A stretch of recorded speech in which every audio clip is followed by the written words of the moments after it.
Do you? Well, this maybe transitions into the show. Did you trade any suffering for that? Do you suffer in some way as a result of your philanthropy, or did you do it because it's a tax write-off? Well, yeah, dude. The tax write-off part I always think is gigantic because Don't get me started. That's a bad part, and then also it's so 2 thoughts on that is one, do you do it without being asked?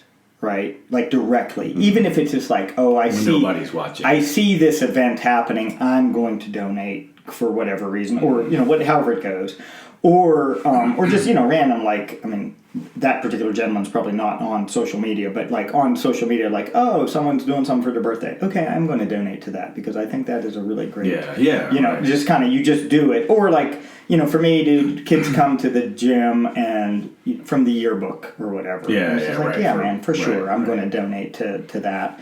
But then also and this is, I guess, from my socioeconomic point of view, is it's man, yeah, I know you just gave X amount of money, but that's me giving $1.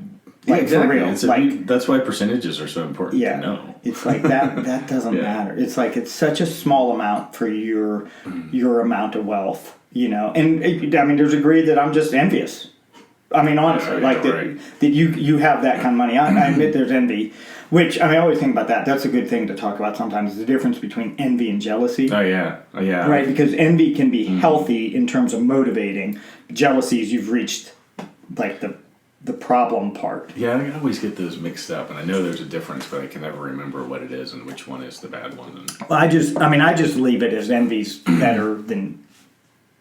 Envy's a little kid sees his sister. I want ice cream. Yeah, well, being able to do something, even, right? My sister can open the door because they can reach up and do it. I'm envious that I want to do that. So now I'm trying to learn to do that. That might not be the best example, but it's somebody can do something that you can't yet.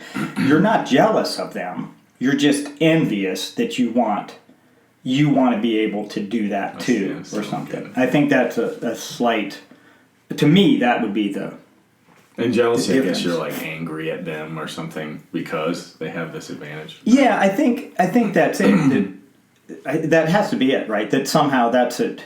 That anger. It pulls some other. Yeah, right. It pulls less desirable emotion. Yeah, it goes into that.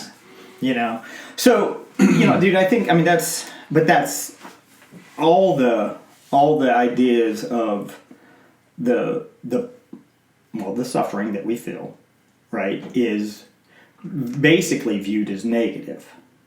Yeah, right. So the word suffering sounds bad. Yeah, just in general. But the idea from a Buddhist standpoint of the Four Noble Truths, and the first noble truth is life is dukkha, and that is that it's frequently just said that life is suffering. Mm-hmm. But that's kind of incomplete, where it would also be incapable of satisfying. Yeah, right. I like that. I like the unsatisfaction. Yeah. We're in a perpetual state of not being able to reach some stage of satisfaction. Right. There's always this presence of something that's keeping us from what I call calm. Right. Well, so to you, where does that come from? Where does that suffering or it's interesting. Lack of satisfaction come from? Yeah, that just made me think of a story. I remember when I first was exposed to this through a buddy of mine, Andy Bell, probably when I was 18 or 19. And I thought, I can't get behind Buddhism because I love my kids. Or, I guess I didn't have kids at the time. I was I want to love my kids. I don't want to say that nothing is important. And I don't know how that had to do with suffering, but that was my idea that this concept of suffering was somehow wrong. Buddhism was wrong to some degree. And so when I first heard about suffering, it was that reaction of, well, that sucks. That's a terrible thing to say. Life is suffering, right? And it wasn't until years later that I sort of understood that it didn't mean, again, with the semantics, it doesn't mean suffering like we think about, you're constantly hungry or unfulfilled or sleeping on the street. I don't know what people imagine as being suffering. It's more this state of human nature, in quotes, that has nothing to do with Buddha, that just says because of whatever reasons. If you want to dig deep into the dogma, I guess you could figure out why we're going to be in this state of unsatisfaction, of not being able to get everything that we want. And the flip side of that, always wanting something. And then Buddhism was a way of saying, but we can teach you how to get past that. Right. Yeah, it's like a lot of the religions, I guess, are, right? Yeah.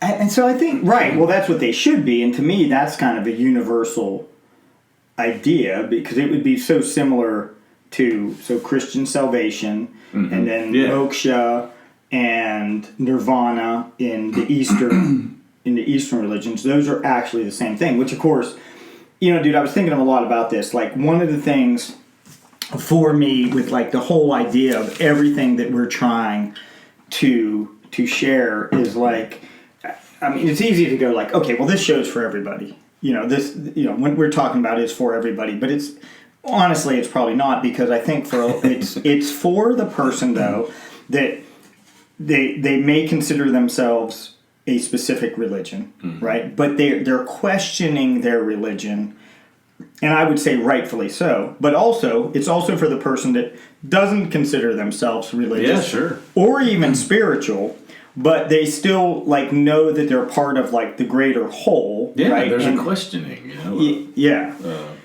So it's for those for those people too. So I think to me it's like it's from a religious perspective or a spiritual perspective, or just, I guess it would just be a secular perspective, right? I mean, it can be for anybody, but it's like right. Well, and we're still, and I think it's fair to say that like I would want a dogmatic religious person to listen for this perspective of it, because it's catch-22. So I think this is fair to say for you too.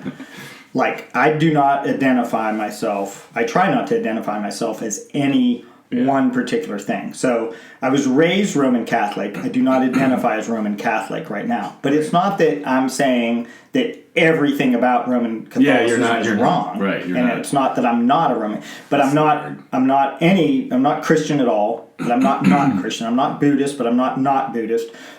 I don't consider myself just secular either. I mean, it's an aspect, and it's the complete. And this is what I think that you too were, especially with the science background. It's like the integral aspect, like all the stuff coming together of how do we be as complete as possible. Yes, yeah. Well, and this longing that is underneath suffering is in religion too. Like, we want this, we feel this pull, and so if I had to call myself anything, I was thinking about this today. My religion is like a Darwinian. Okay. Right? If I had to pick one. Now, I'd say I'm agnostic. But I grew up, before I was a scientist, I was just curious. And because I didn't grow up in a religious household, I never was taught anything that I had to do.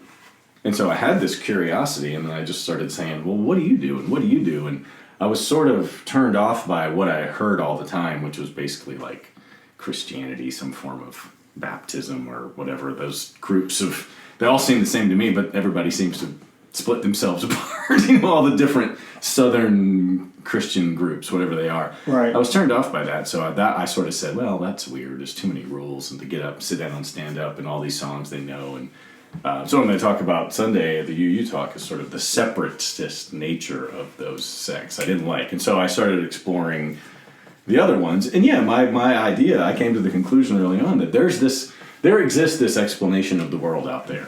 It makes sense to itself. And all these different people have tried to come up with a way to explain it. And they're all the same. They're all just variations on the theme, right? I mean, it's all the same stuff. So why the separatist nature? But I listened to you talk, and it's curious that longing is the same thing that we suffer. Like, we need religion as part of, like, I would argue, our DNA. Natural selection has made us such that we need these metaphysical explanations to quiet the voices in our head. In the same way, we need that's part of suffering. Just the need for that is bad because it's something we want to make go away, right? So we tell ourselves these stories that, oh, it's okay when you die, everything's gonna be fine, and that makes us feel better. We suffer a little less. or whatever. I think those things are related anyway. But that was the big epiphany that I had in thinking about what we're going to talk about. Is all that to me is driven by, we wouldn't be the way we were unless natural selection favored it, unless it was a condition that was rendered as fit. Okay, so let's talk. So at the end of what would have been considered now episode 3, we started talking about ego. Yeah. And so, do you think? Right. I mean, ego is such a multifaceted thing that doesn't exist in clear material fashion, right? I mean, we can't do it. It's subjective in nature. And so that's what, I tend to call, that's an interior. It's something we experience on the interior of ourselves, right? And we can see it, kind of experience it on our interior of what the other person's ego is. So somebody, oh my God, that guy has such a big ego. He's so full of himself. Yeah. Right? Yeah. Okay, so there's that aspect.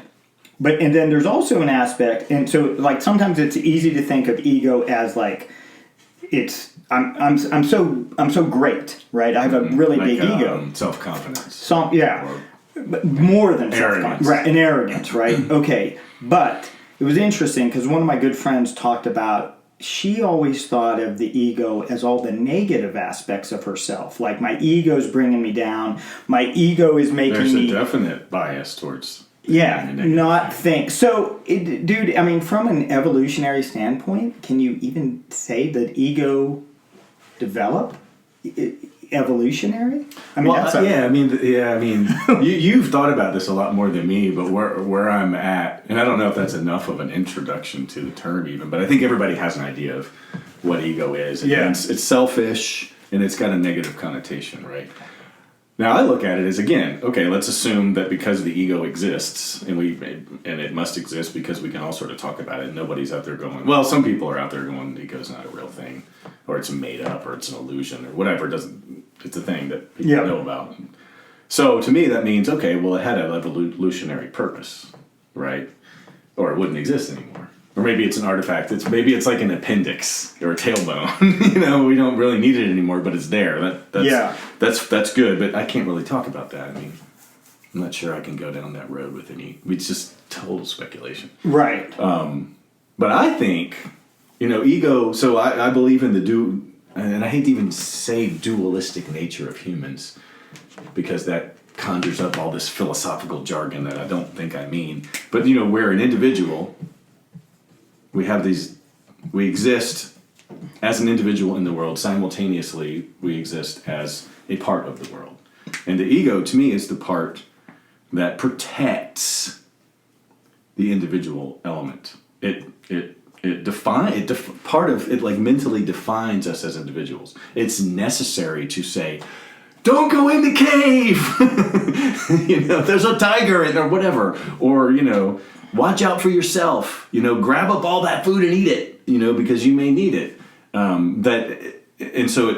That's, I guess, the start. But also built into that is, to me, the question is, what is the counterpart? What is the collectivist ego that we have? Is the ego supposed to manage that too? And we don't do a good job of that? Or is some other thing supposed to manage our presence in the world, the collectivist part? If it's a dualistic nature, if there's a split and we're both individuals and collective, I don't have any better terms. Yeah. And the ego drives the individual. What is the counterpart for the collective world that would sort of subdue? To me, so what I think we call the ego is this thing that's probably this normal thing that's just a part of us. But it's just run rampant, right? Because it doesn't have this balancing element that in the collective world. Does it make sense that the ego? You actually said the word necessary, and I would agree with that. The ego is necessary because the ego, and I'm going to use the word mechanism. That's a good one. I'm not sure that there might be a better term, but the ego is the mechanism that allows us to distinguish ourselves as a unique and separate entity from the whole. That's amazing because, this is, again, I researched and studied on this hard in my head this morning. All these things I just said happened this morning. And the fact that it aligns with what you've defined is amazing. So yeah, I mean, I think there's something to, yes, that's exactly what it is. It's a mechanism that governs our individual survivorship and of course it's necessary because we don't want it, none of the village or the group wants us to die. Right. Because again, if you get into some of my other tenets of the meaning of life and all that stuff, we're going to make a contribution. What's going to protect us? Everybody else can't spend all their time protecting us. We have to show up and do our part. But again, it shouldn't be, I get all the food, I get all the mates, I get all everything like this rampantly. I think that's probably, if I had to guess, an artifact of the last, 200 to 1,000 years of where it becomes societal a power evolution. Domination. So either this counterpart I'm talking about went away and we forgot about it and we stopped caring about it, and so the balance is gone, or there's some new forces, sort of like maybe money feeding the ego to the point where this thing just went. Sure. It's like if there's evil in the world, that's the evil in the world. It's like the greedy ego. I mean that I really think that sums it up. Even though I'll put that together this morning. right. For me. Okay. So all right. So the ego though is necessary. Like we definitely agree on that. It's necessary, but then it's also the root of the problems. Well, I think it's like just it's not the ego's fault. It's mismanagement of it. It's like the 5-year-old that weighs 300 pounds that comes into the ER that my wife sees. It's not his fault. It's somebody else's fault that he's overfed him. Right? He hasn't had a governor. Hasn't had a. My whole approach with natural selection. I believe in homeostasis of the universe, right? Well, expand that term there for me and anyone watching. Homeostasis. Biology evolved. Think about it. My buddy Kevin Leffich said one time. He's like, the human body is an amazing thing. Invention, creation, evolution, whatever. It's an amazing thing, except for the temperature tolerance thing. Think about it. When it's 60 degrees, it starts to get chilly. When it's 80 degrees, it's too hot. The planet can be anywhere from like negative 100 degrees to, over this broad range. And yet we're only comfortable in this really narrow range. That sort of defines this homeostasis thing, is that every biological process works in a pretty narrow band of conditions. Like your blood pH. If your blood pH gets off by just a tiny little bit, like 0.1 pH units, all your systems fail. So homeostasis is really like the biological imperative to maintain a narrow tolerance for conditions. Even though the exterior environment may vary wildly, but and temperature regulation is a great one, because like a fish, their temperature is whatever the water is.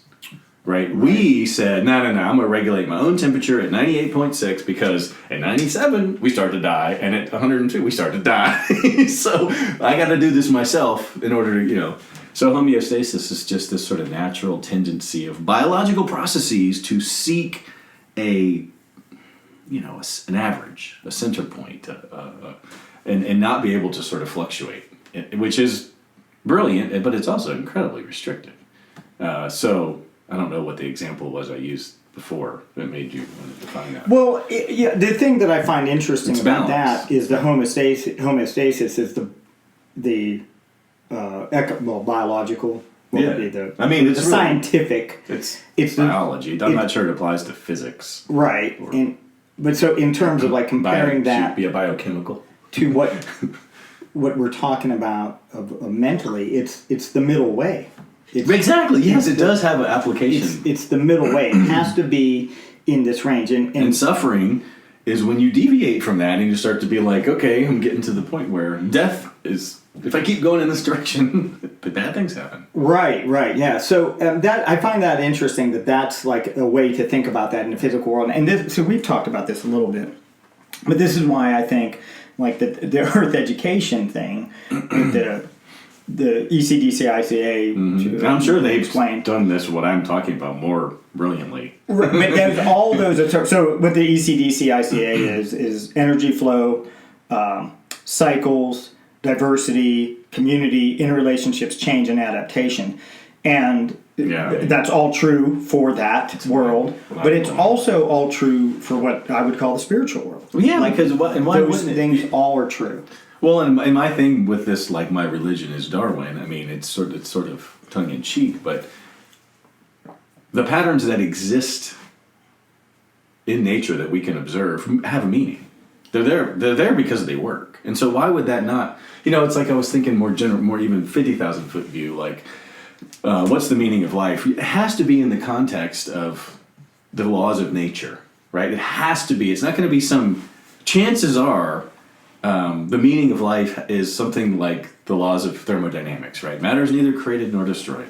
DNA has there's information that exists in these packets, and this is going way beyond my understanding of it. And so, why would we look outside those patterns for the explanation of why we're here? It's in there already, right? It's not going to be some new thing that's like, oh, it's because we're alien farts. And, they just move their farts away from their world because they stink. And so that's why it wouldn't be some completely out of the blue. So, yeah. The answer is there. Yeah. Why would the patterns not be the same? Like you say, it's the same thing. Right. Whether you're talking about blood pH or the meaning of life or reincarnation, I mean...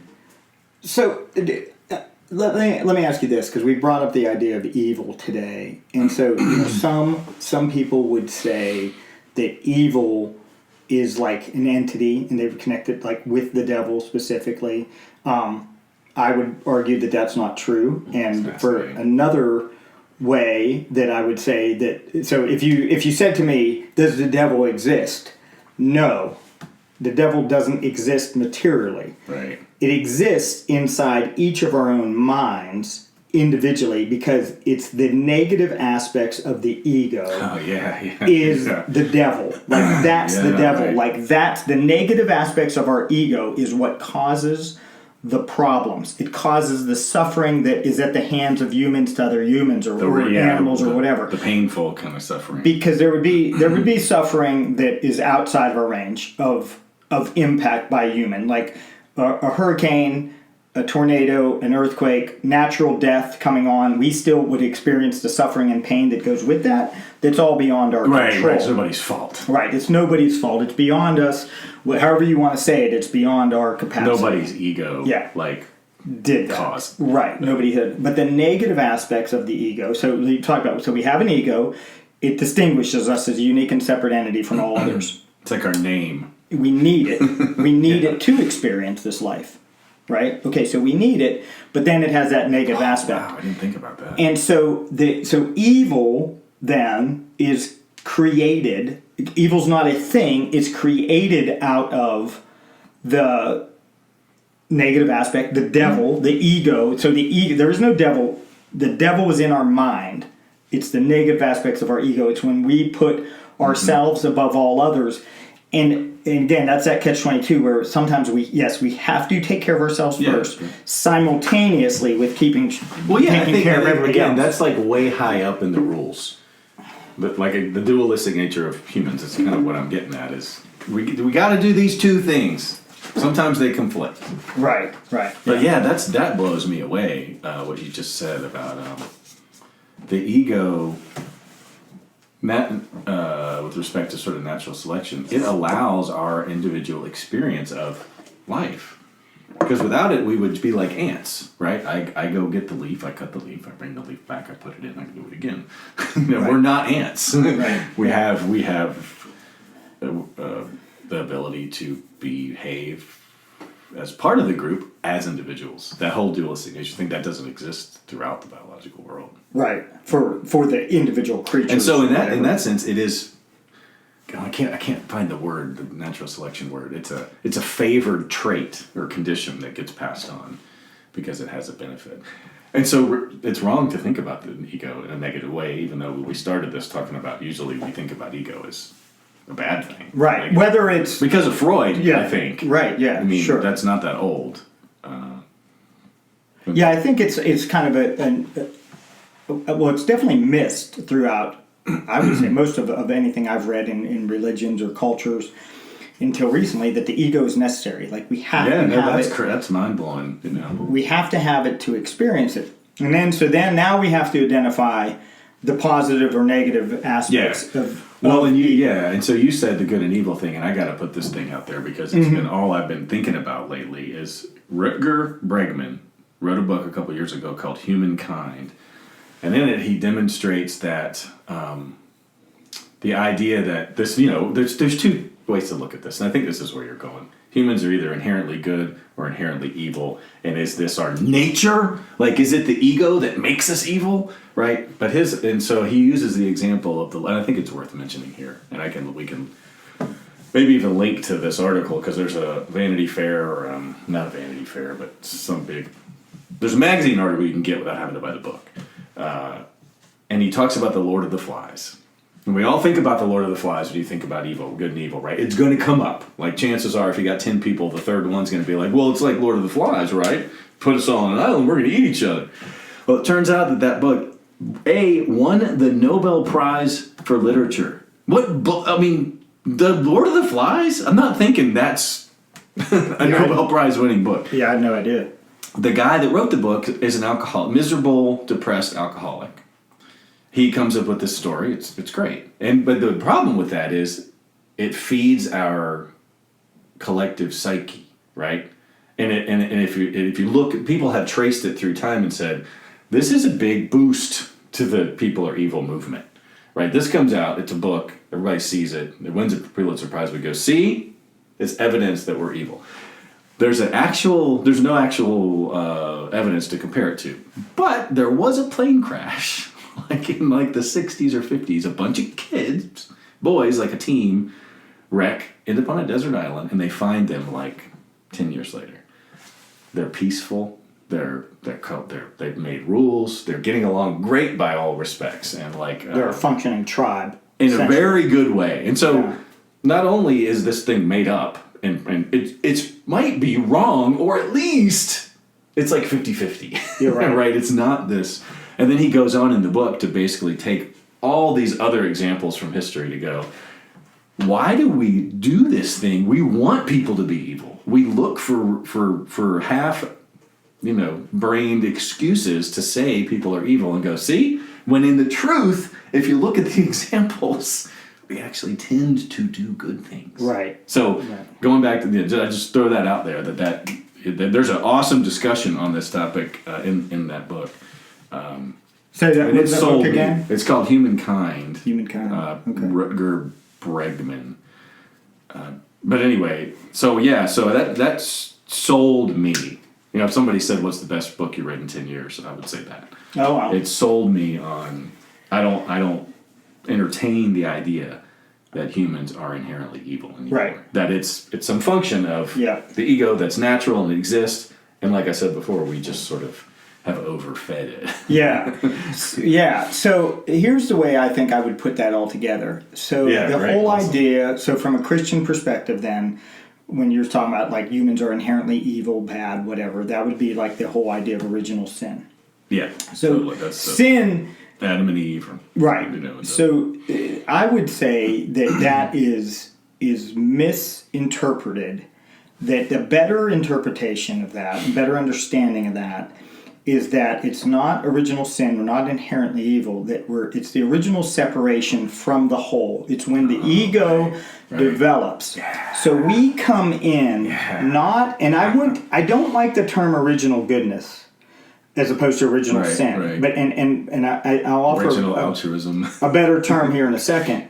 But the reason I don't like original goodness is that depicts that there's definitely good and bad, right? Which sure. I think, obviously, but I think so original goodness is the answer to original sin, is to say no, we come in with original goodness. I think I would disagree with that too. But what I think the better term is we come in with original innocence. And what I mean is we don't have innocence in terms of we don't distinguish between good and bad. Because we don't know which is which. We don't know. Yeah, there is no difference. And then that develops in us because of our connection together. Our parents I mean, or whoever Village, raises us, whatever, village, whoever raises us, they start, imposing that on us of what's good and bad. And then so that ego develops over time. Now, somebody I know would argue probably like, oh no, yeah, well, my, little kid can, well, I don't know how young, but, could like throw food or do something that like, yeah, we say that's not good. And like, no, little Johnny, that's not the way we want you to behave. But they just threw food. All they did was throw food. They didn't do it on purpose to a point. Now, once the ego develops, and that becomes I mean, me and mine. This is mine, right? And it separates. It's a state. It's a point of development. We develop an ego. Like we don't come in. We come in as a separate identity. Yes, we're a separate individual creature, but the identity, the ego, develops. And what I think is so interesting is that it's easy to feel, and you've said these words today, that there's a longing underneath the suffering, right? And so a lot of people feel this, and it's what we want to go back to the good old days. You can even think of it further as going like the original, like the Garden of Eden, or we think about in a Christian perspective and other religions, you think about dying from life and going to heaven. Well, really, that's the same thing as going forward or backwards to something. You're going back to that original innocence. Yeah, when you were describing a child before they have an ego, I can imagine wanting to go back to that point. Right. Saying before we got the ego, what was it like? And then, this is what would happen, though. It's not like the kid comes in, or once the ego starts developing, you don't have a fully developed ego at that time. So you might still experience that innocence later. Yeah, sure. Now this is an adult. Right. Well, yeah, right. And so I'll put a couple things out there, and I mean, people could say I'm crazy, but this is such a strong feeling within me, which again I can't share the exact way it makes me feel. Right. Of course. Yeah. But like, there's things that I connect back to in my childhood. And one, for example, is the Laverne and Shirley theme song. And it strikes me at such a level that I'll hear it and I'll almost tear up sometimes. It's like, man, I want that feeling again. So I wouldn't have called it, of course, that as a kid, but there was calm, an inner peace. There was just, this is the way. Like there's no problems with anything that's going on, right? And so that was like, that sends me back to the original innocence. And another one would be like the idea of Santa Claus and flying reindeer. Like I love that idea, and that's so when you're a kid. And so that's actually perfect. I wasn't even thinking of this, but that when you say that Santa Claus doesn't exist, that is probably, if not the final nail in the coffin of original innocence, right? You're saying, I know that that's not, it's a real, maybe another step in growth where the ego is, I don't want to say fully developed. Is it ever fully developed? We can't argue that. But it's really, you're that separate ego now, and you've lost maybe that innocence almost completely, except for that longing, that feeling. Yeah, right. You still desire. Yeah. Oh man, that's beautiful. Right, so we want to go back to that original innocence. And that what else would that original innocence be but calm, but inner peace, pure. Yeah, and the opposite of what Don Miguel Ruiz calls domestication. You're undomesticated. Right. You're back to the conditions you were. Or for a real benign example, I didn't used to have an iPhone. Right. But now it's a ubiquitous part of my body that I can't stand, and I think all the time. And so this is really one of the big things, maybe you know about this, you could share your wisdom on this too, is this idea of it's longing, yearning to this condition, and that is in itself, I guess, kind of a form of suffering. But somewhere in there is also this loss of, or this inability to not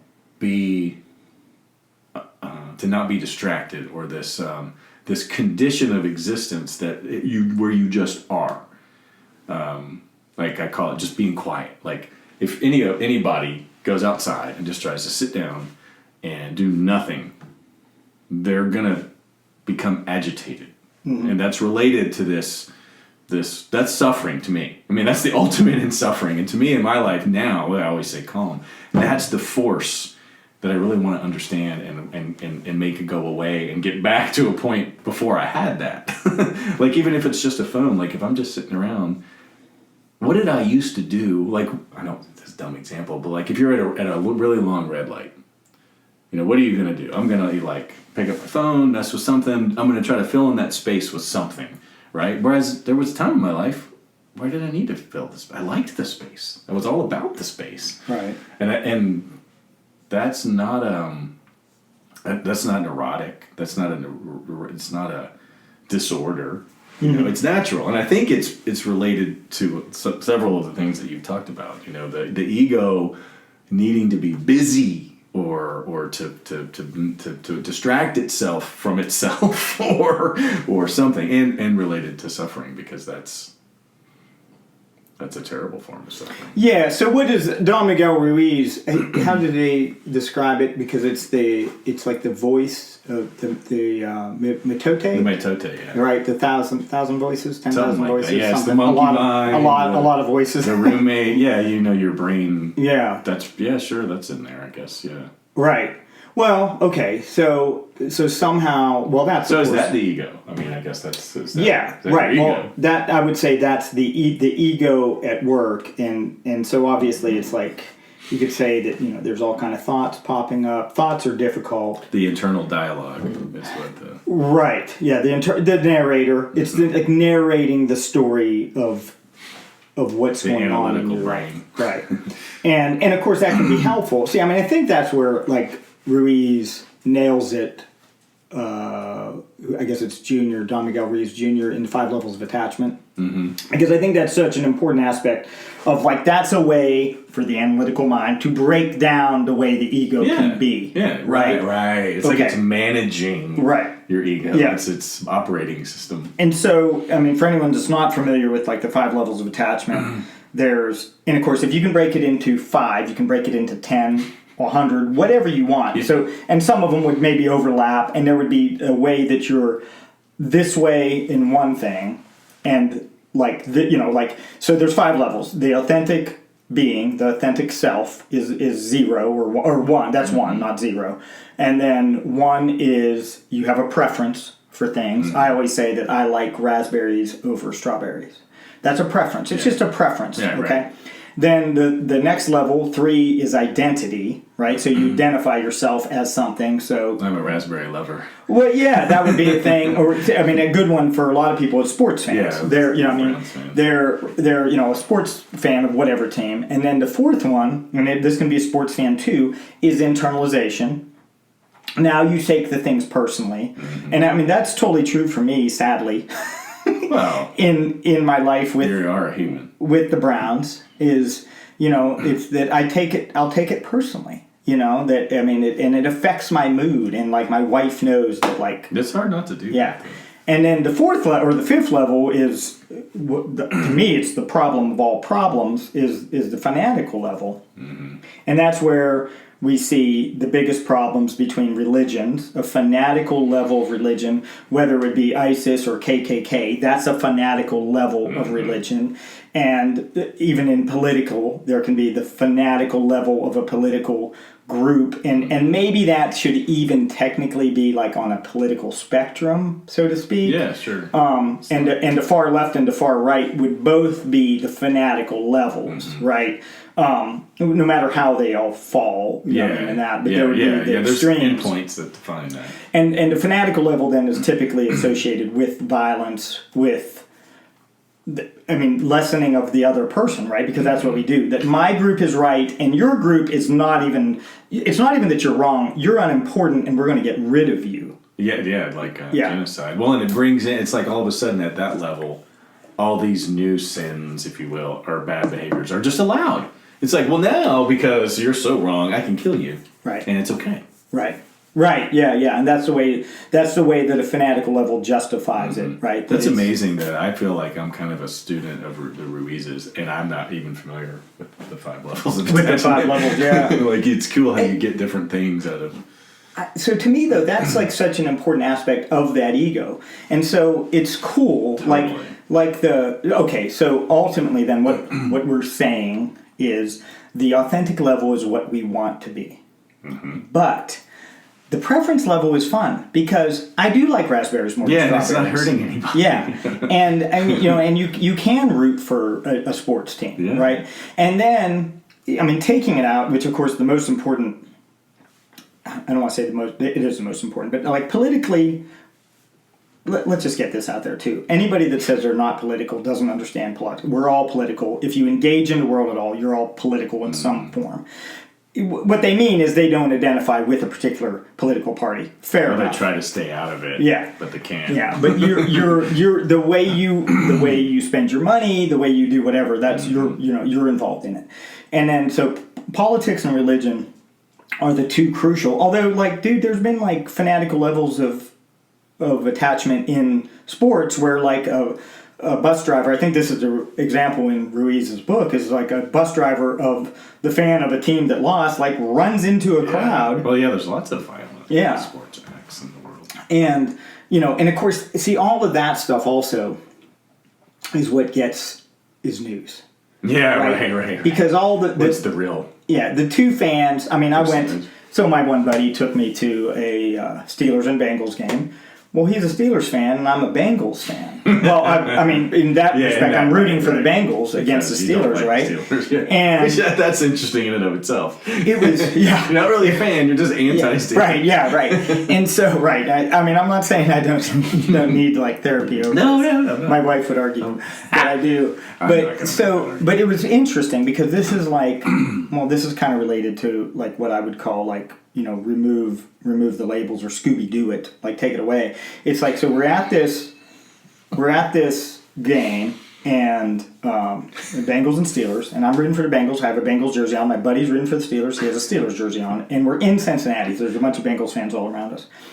And he's having a few drinks, and there's a really hard hit on the field, and the Bengals player was laying on the ground.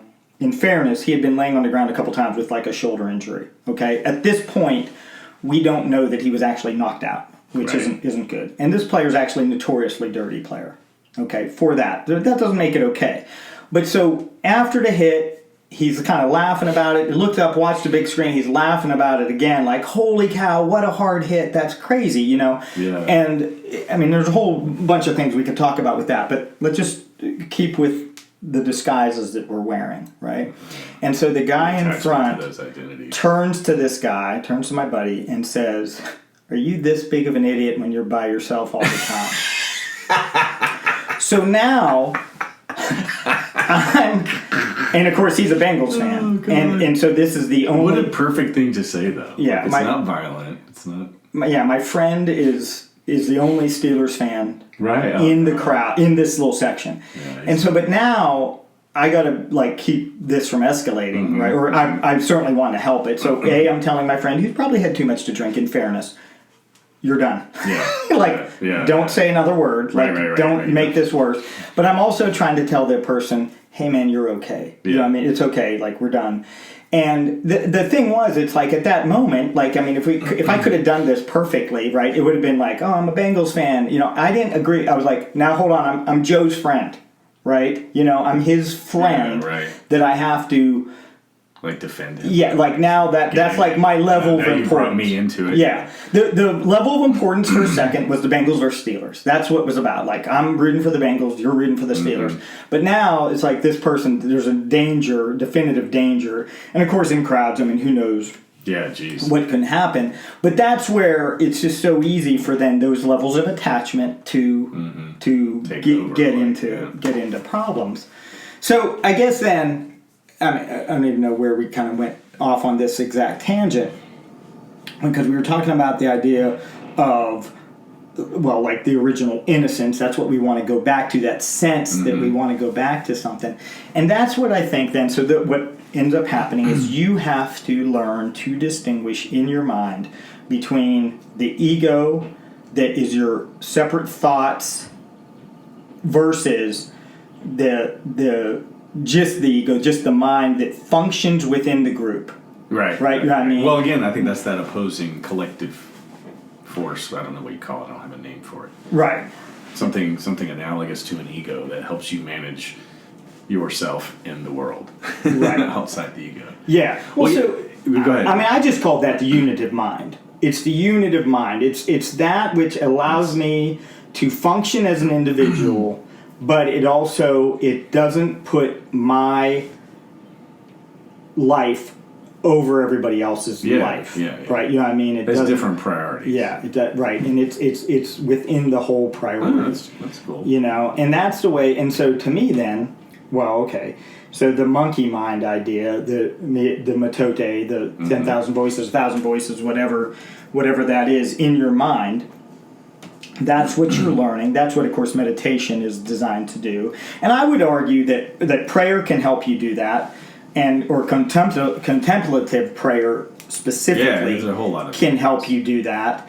And so, and sometimes, like to me, like I try to like merge those together almost, where like like exercise could be your vehicle to get there. Yeah, well, it can be any vehicle, right? Because so that's okay. So meditate. We think of meditation a lot like some person sitting on the lotus, right, in the lotus pose, with their fingers like this, or but like the Sufi whirling dervish was they were dancing right into that.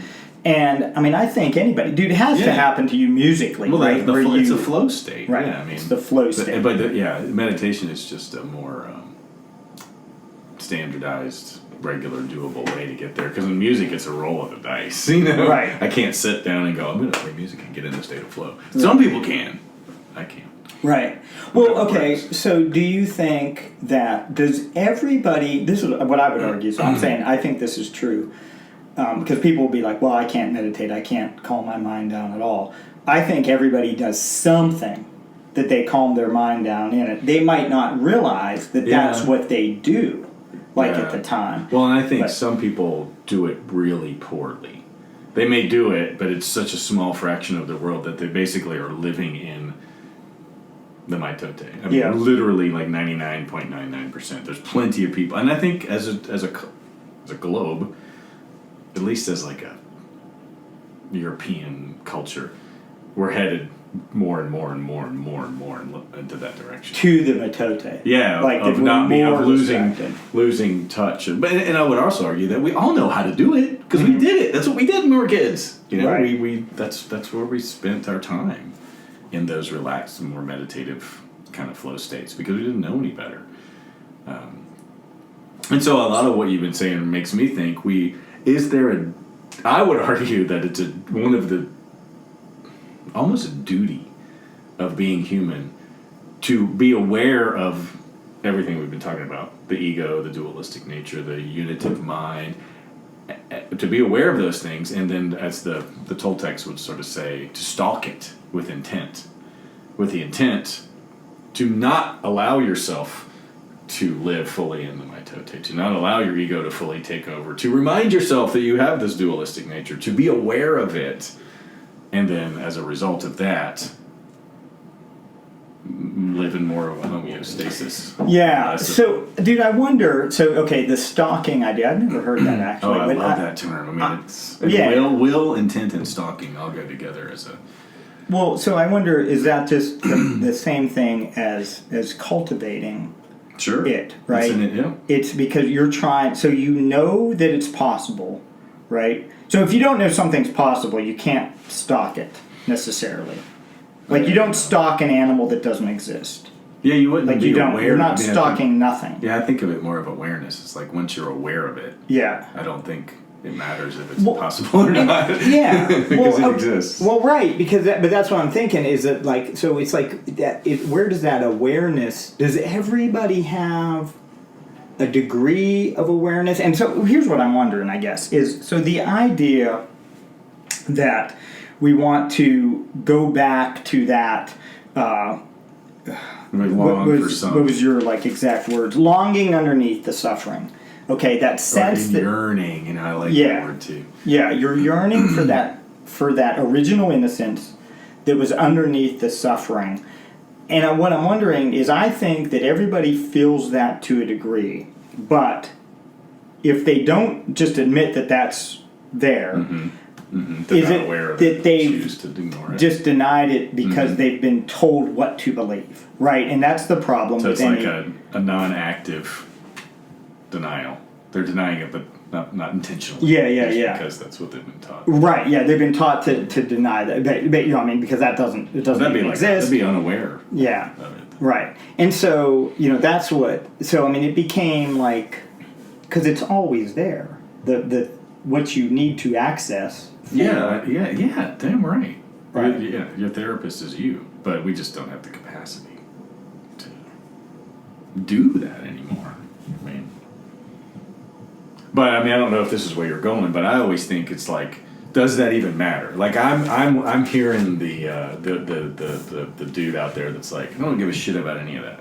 I want money. I want nice cars. I want fast women. I don't need to gaze at my navel. Good luck with that, you little pansies or whatever. I can see that the existence of someone who maybe they live in denial, but if they were made aware of it, if you said, "Hey, buddy, you need to do this," they would just laugh and not see any. Even though I do believe that it is a fundamental element of being human, I'm not gonna. At the same time, I don't mandate it. You know what I mean? I wish it for everyone because I think there's relief on the other side of awareness. I think awareness in itself is scary and shakes you up and can create a lot more stress and a lot more of this suffering. It's like the tenets, the first Buddhist noble truth. It exists. And then isn't 2 or 3 but you could do something about it, right?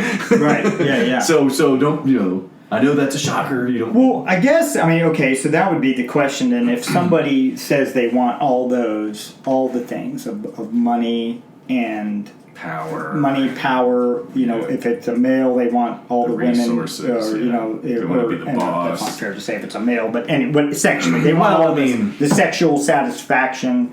Evolutionarily speaking, that's fair. Right. So, but it's okay. Well, are you happy and at peace? Mm-hmm. Right. Mm-hmm. And the question. Do you think the world is great? Yeah. Right. Collectively. Yeah. But I think that my tote is so strong is there's plenty of people that will go till their deathbed. Yeah. They go I'm happy. I'm happy. Yeah. I'm satisfied. The world is great. Who not? I'll go over there and beat up those Ukrainians. Yeah.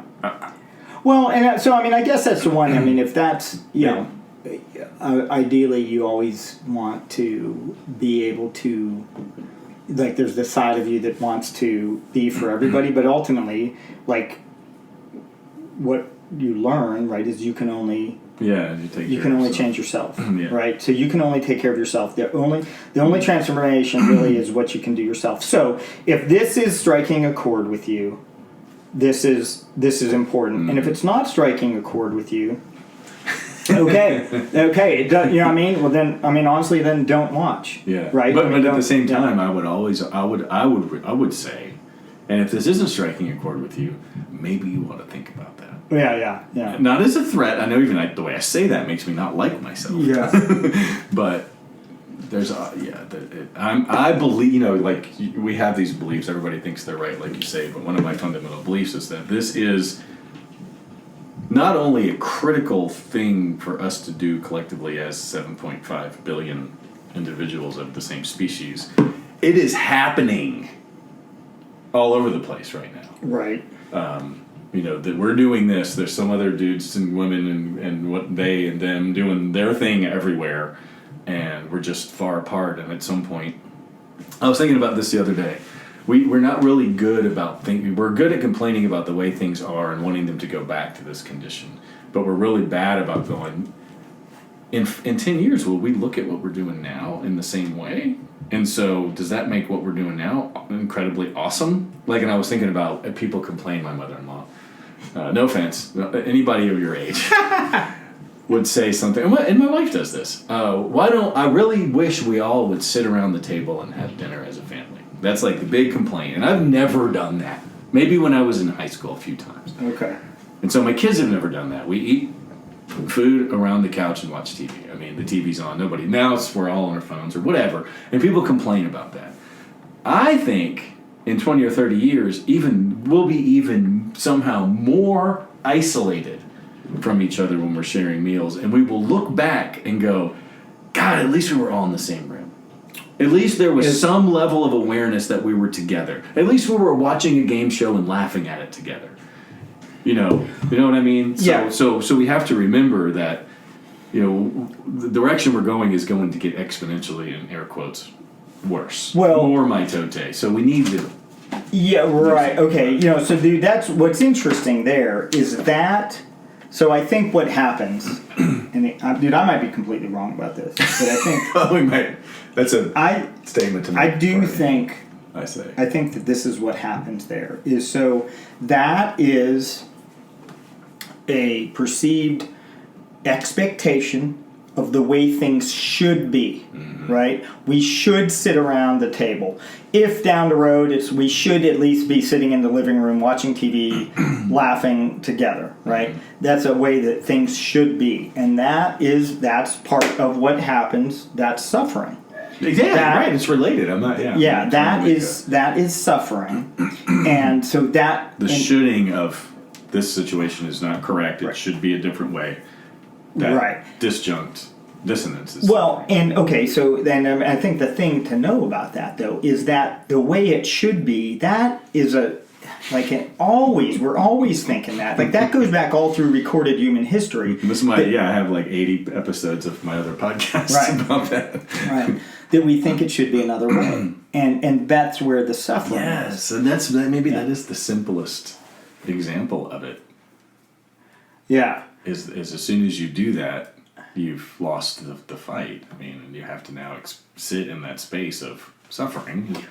Well, and so do something different. You start becoming aware of your thoughts. Then that's the key. Then in this state, it becomes aware, and you could get super into it because you could be like, well, I'm aware of the thoughts that I'm aware of my thoughts that. I'm aware of the thought that I'm aware of my thoughts and I'm aware of my thought. That would go on infinitely. Yeah, right? but in the simplest case, it would be like, if you're not even willing to go there, then you're not aware of it. The simplest thing is admitting you have a problem, right? The first step is admitting you have a problem. Right. If you're, and that's an invitation to. But so once you're aware of it, you're aware of it, right? And those people are all potential members of whatever group we're part of, right? Even if you come kicking and screaming, once you're aware of it, man, it's too late. Yeah. You have to do something about it. So I'm trying to think of. Once you're aware of it. And so once you're aware of your thoughts, this is now that you can take hold of them. Yeah. And I think this is a little different maybe the way I think about this than straight meditation.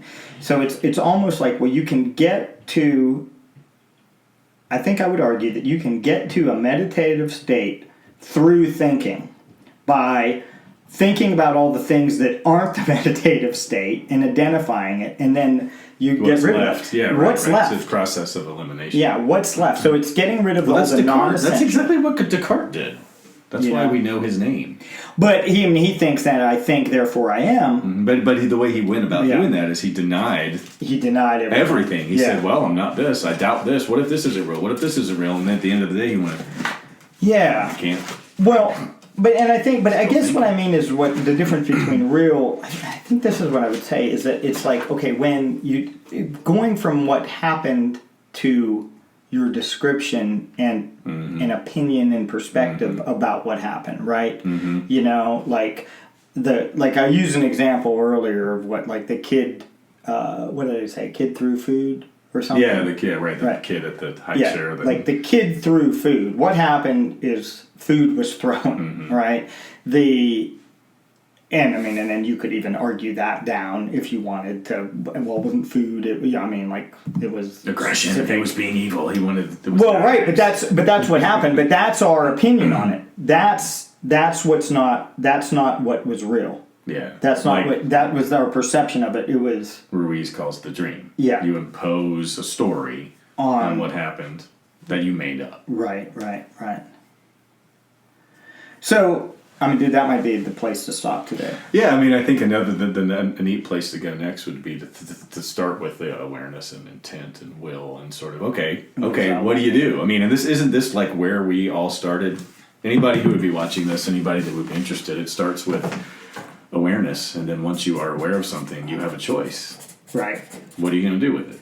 Right. And some of us choose to, I spent 25 years of my life, woe is me. Awareness of my interpretation of this awareness is this sucks. Right. Yep. And so I'm going to complain about it all the time. And then, at some point you realize. Because something you said, it's not that simple. You don't just go, okay, now I'm aware. Oh, I want to be Superman. I can fly. See ya. It just doesn't work. Right. Yeah. It doesn't change. And who knows where we'll go next? But I think. Yeah. Let's go there. Start with awareness and choice next week. Awesome. Cool. Thank you. See you next week.